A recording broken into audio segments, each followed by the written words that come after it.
Sasa kila mtu ajipange na kazi yake bwana.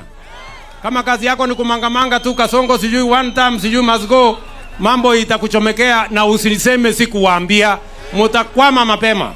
Si unajua niliwaambia hawa watu zamani wawache seminar na wawache mkutano, wakuja waeleze wananchi mambo yao. Si walichelewa? Si ni wanyorosha?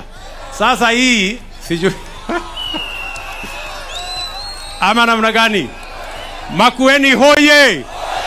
Makueni hoye!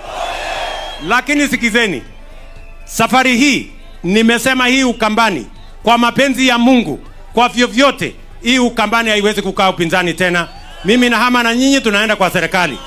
Mwenye anataka kukaa upinzani shauri yake. Ama namna gani?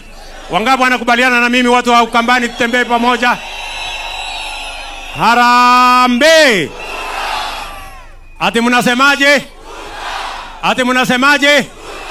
Ati Emali mnasemaje? Na Kibwezi mnasemaje? Na Makueni mnasemaje?